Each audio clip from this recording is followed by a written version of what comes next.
Friends, ഇതാണ് കുഞ്ഞിൻ്റെ report.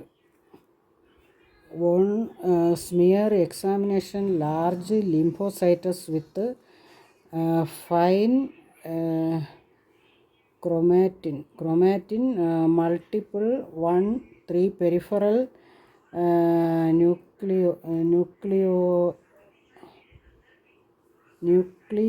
nuclei and small amounts of deep blue-grainy cytoplasm dominate on this lymph node. Aspirate 2 to 3.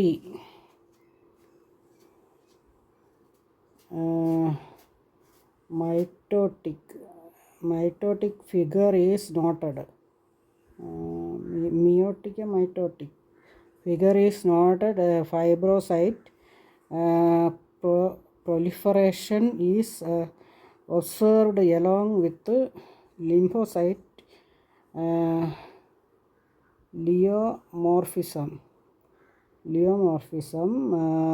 suggestive of lymphoma എന്നാണ് എഴുതിയിരിക്കുന്നത്. എനിക്ക് അത്ര ഇതിൻ്റെ പ്രൊനൗൺസിയേഷൻ ഒന്നും അറിയത്തില്ല. ഞാൻ ഒരു വിധത്തിൽ വായിച്ച് ഒപ്പിച്ചു. ഇതാണ് കുഞ്ഞുവിൻ്റെ അസുഖമായിട്ട് കാണിച്ചിരിക്കുന്നത്. നിങ്ങൾക്ക് എന്തെങ്കിലും അറിയാമെങ്കിൽ എനിക്ക് പറഞ്ഞു തരണേ കമൻസായിട്ട്. ഓപ്പറേഷൻ ചെയ്യാതെ എന്തെങ്കിലും മെഡിസിൻസ് കൊടുത്താൽ സുഖപ്പെടുമോ മറ്റോ എന്ന്.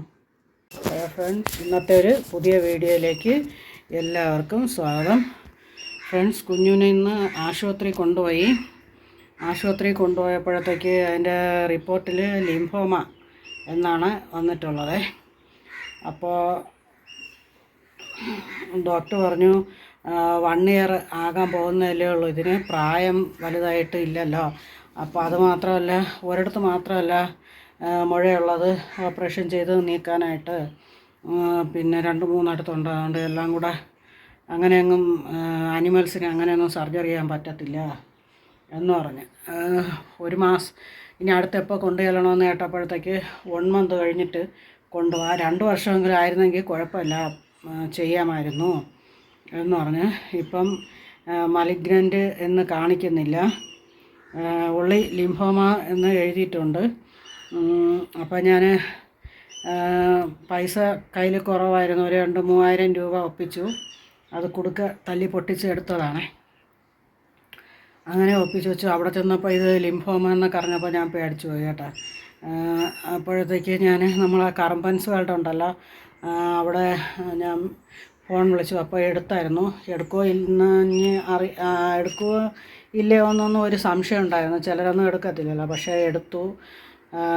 പിന്നെ ഞാനിതുപോലെ കാര്യം പറഞ്ഞ് അതിൻ്റെ ഡീറ്റെയിൽസ് കാണിച്ചുകൊണ്ട് വാട്സപ്പിൽ മെസ്സേജ് ഇടാൻ പറഞ്ഞ ആൾ ഞാൻ മെസ്സേജ് ഇട്ടു. എന്നാൽ ഇപ്പോൾ പിന്നെ നമുക്ക് അങ്ങനെ പൈസയ്ക്ക് ആവശ്യമൊന്നും വന്നില്ല. ഇന്നും മെഡിസിൻസ് ഒന്നും തന്നില്ല, ഇഞ്ചക്ഷനൊന്നും തന്നില്ല. പിന്നെ ഇവനിതാണ്ട ഇവിടെ ഇതിൻ്റെ പെടലിക്ക് ഇഞ്ചക്ഷൻ എടുത്തതും കൂടെ ഇതെല്ലാം കല്ലിച്ച് കിടപ്പുണ്ട്. ഇനി ഐസ് വെച്ചാൽ മാറുവാനോ ഒന്നും അറിയില്ല. അപ്പോഴത്തേക്ക് ഞാൻ പിന്നീട് കറമ്പൻസ് വേൾഡിൽ ഞാൻ പിന്നെ വിളിച്ച് പറഞ്ഞു, ഇപ്പോൾ തൽക്കാലം വേണ്ട, പിന്നീട് 1 മന്ത് കഴിഞ്ഞിട്ട് വീണ്ടും കൊണ്ടുപോകുമല്ലോ, അപ്പോൾ ഡോക്ടർ എന്താണ് പറയുന്നതെന്ന് നോക്കിയിട്ട് അപ്പം നമുക്ക് ആവശ്യമുണ്ടെങ്കിൽ ഒന്ന് സഹായിക്കണമെന്ന് പറഞ്ഞിട്ടുണ്ട്. അങ്ങനെ പറയാൻ കാര്യമെന്ന് പറഞ്ഞാൽ, ഞാൻ പല പ്രാവശ്യം ഇപ്പം ഇവിടെ സ്ട്രേ പപ്പീസൊക്കെ കിടപ്പുണ്ടല്ലോ, അതിൻ്റെയൊക്കെ ആവശ്യത്തിനോ എന്തെങ്കിലുമൊക്കെ ആവശ്യത്തിന് നമ്മൾ ലൈവോ മറ്റൊക്കെ ഇടുമ്പോഴത്തേക്ക് പൈസ ചോദിക്കുകയൊന്നും ചെയ്യുമ്പോഴത്തേക്ക് ആരും തരത്തില്ല. ഒരു ചേച്ചിയാണ് 2-3 പ്രാവശ്യം എന്നെ ഹെൽപ്പ് ചെയ്തിട്ടുണ്ട്, പട്ടിക്കൊക്കെ ഭക്ഷണം കൊടുക്കാനും മറ്റുമൊക്കെ. അപ്പോൾ നമ്മളങ്ങനെ വലിയ പ്രശസ്തമായിട്ടുള്ള ചാനലൊന്നും അല്ലല്ലോ, അപ്പോഴത്തേക്ക് ഇങ്ങനെയുള്ള കാര്യങ്ങൾക്കൊന്നും കിട്ടാൻ സാധ്യതയില്ല. അതുകൊണ്ട് നമ്മളെ കറമ്പൻസ് വേൾഡിൽ ഞാൻ വിളിച്ചു, അതുകൊണ്ടാണ് പറഞ്ഞത്.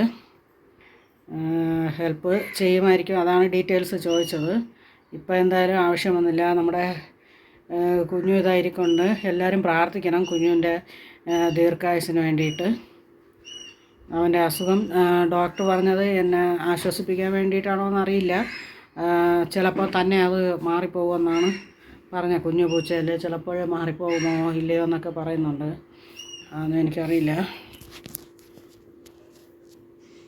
ഇത് നമ്മളിന്ന് ഹോസ്പിറ്റലിൽ അവിടെ പോയിട്ട് വന്നപ്പോഴത്തേക്ക് കുഞ്ഞുവിന് വാങ്ങിയ ഒരു ബെൽറ്റാണ്. 70 രൂപയേ ഉള്ളൂ.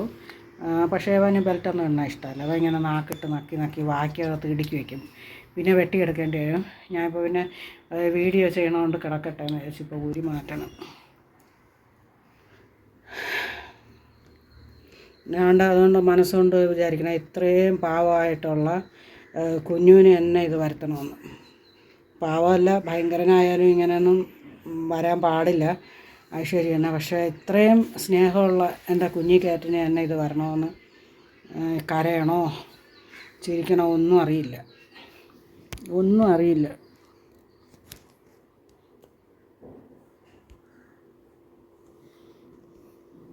എൻ്റെ ചക്കര ഉണ്ടായിച്ചുന്നുണ്ട.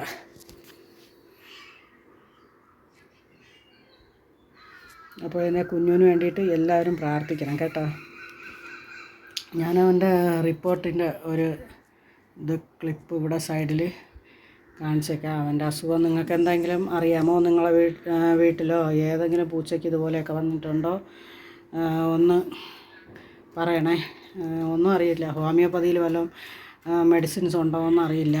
ഓപ്പറേഷൻ ചെയ്യാതെ വല്ല സുഖപ്പെടുത്താൻ ആർക്കെങ്കിലും എന്തെങ്കിലും ഒരു അറിവുണ്ടെങ്കിൽ എനിക്ക് കമൻ്റായിട്ട് തരണേ. അങ്ങനെ എന്തെങ്കിലും ഉണ്ടെങ്കിൽ ഞാൻ അവന് വാങ്ങിക്കൊടുത്ത് ഇവനെ എങ്ങനെയെങ്കിലും രക്ഷപ്പെടുത്തിയെടുക്കാൻ ഞാൻ നോക്കാം കേട്ടോ. ഒരു മെസ്സേജാണ് പ്ലീസ്.